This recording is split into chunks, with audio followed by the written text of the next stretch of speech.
We've all heard the urban legend of the well to hell, the Soviet drill that dug too deep and recorded the screams of the damned.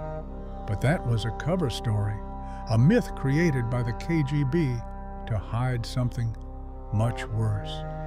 In 1975, a highly classified drilling operation in the frozen Siberian tundra didn't break into hell.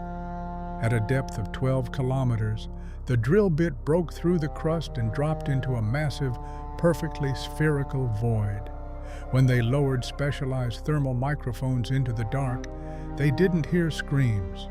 They heard a rhythm. It was the slow, mathematical ticking of a machine the size of a city, buried deep beneath the Earth's surface. And the terrifying part wasn't that the machine was down there. It was that when it realized we were listening, it changed its tempo. The year was 1975. While the Americans were looking up at the moon, the Soviet Union was looking down. The goal was to drill completely through the Earth's crust into the mantle. The project was designated Protocol Red Earth.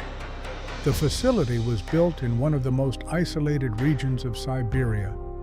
It was a massive, brutalist fortress of gray concrete, rusted iron, and tangled power lines surrounded by hundreds of miles of frozen, dead tundra.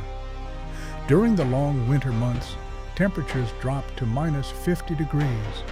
The 120 engineers, geologists, and military personnel assigned to the project were completely cut off from the outside world.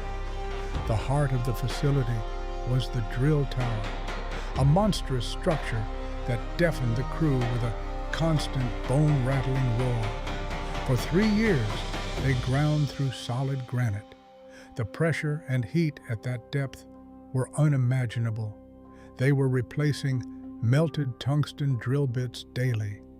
Chief Engineer Anatoly Volkov noted in his official logs that the rock composition was changing.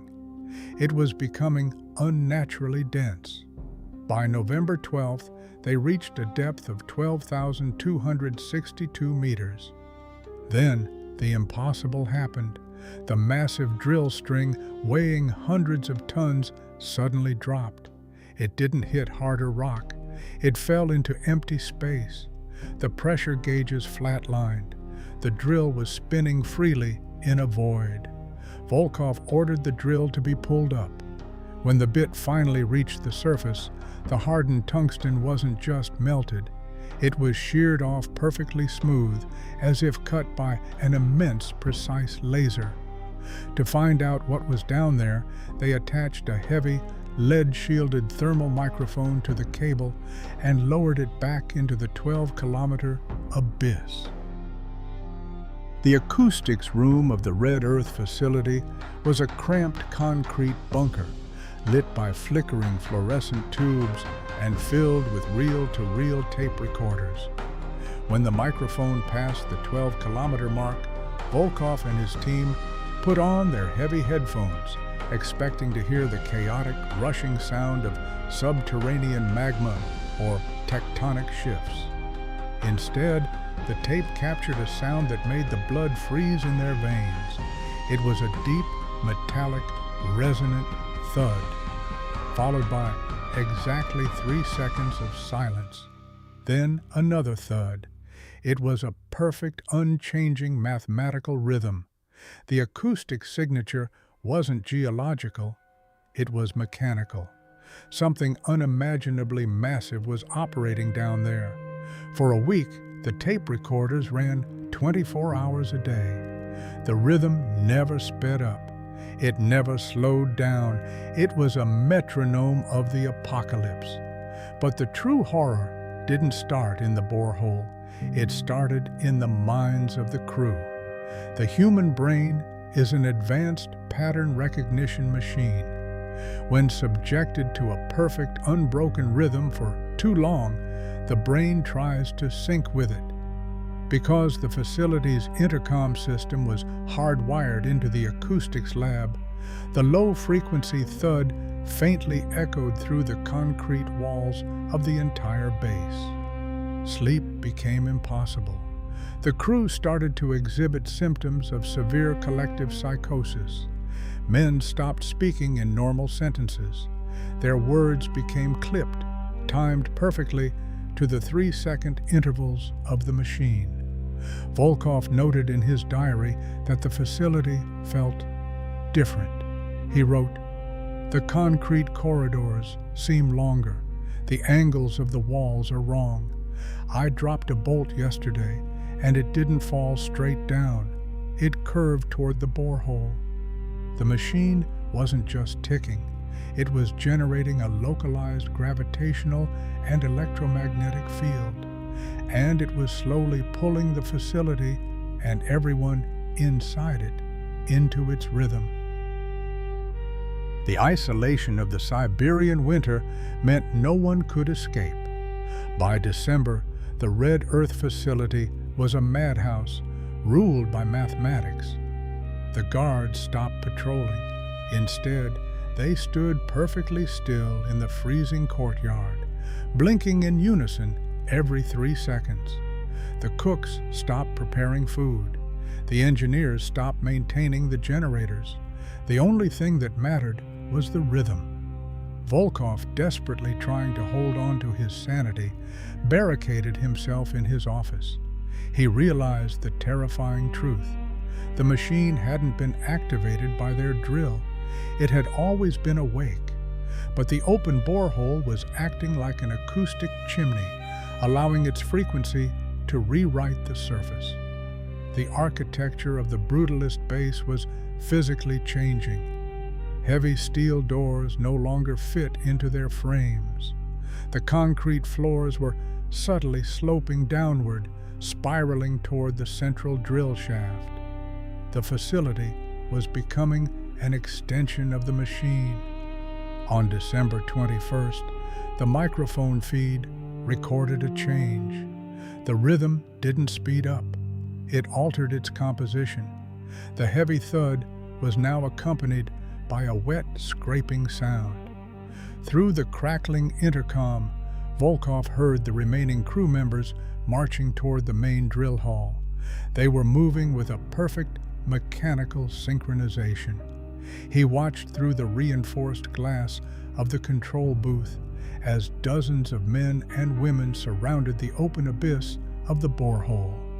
They didn't look like humans anymore. Their bodies were locked in rigid, unnatural postures. Their eyes were completely bloodshot, staring blindly down into the dark. Then, exactly on the beat of the deep subterranean thud, the first man stepped forward and threw himself into the 12-kilometer hole. 3 seconds later, thud. The next person stepped off the edge. The machine wasn't just ticking, it was feeding. It required biological mass to synchronize with its gears. Volkov knew that if the frequency spread beyond the facility, the entire world would eventually march to the rhythm of the machine. He broke into the explosive stores used for clearing rock jams. He wired hundreds of kilograms of industrial explosives directly to the main concrete supports of the drill tower, right over the borehole. His final audio log is heavily distorted by the electromagnetic field. "It is not a machine," he whispered. "It is an engine, and the Earth is just its shell." He detonated the charges. The massive tower collapsed, dropping thousands of tons of steel and concrete directly into the shaft, sealing the hole and burying Volkov under the rubble. Weeks later, a military recovery team arrived. They found a ruined base and no survivors. The official KGB report blamed a catastrophic gas explosion. The entire facility was buried under a thick dome of solid concrete, and the area was scrubbed from all maps.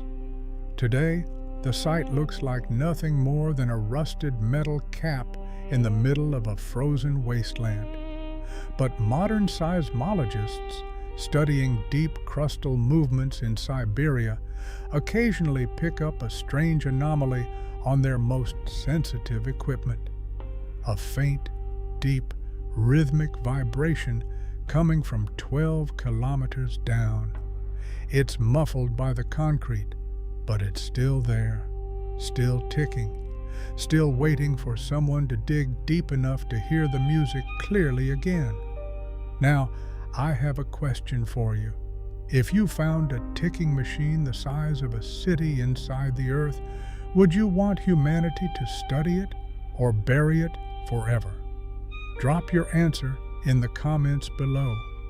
If this journey into the dark geometry of the Earth kept you awake, hit the like button. It disrupts the frequency. And subscribe to Static Archive for more unclassified nightmares. Stay safe, and don't listen too closely to the silence.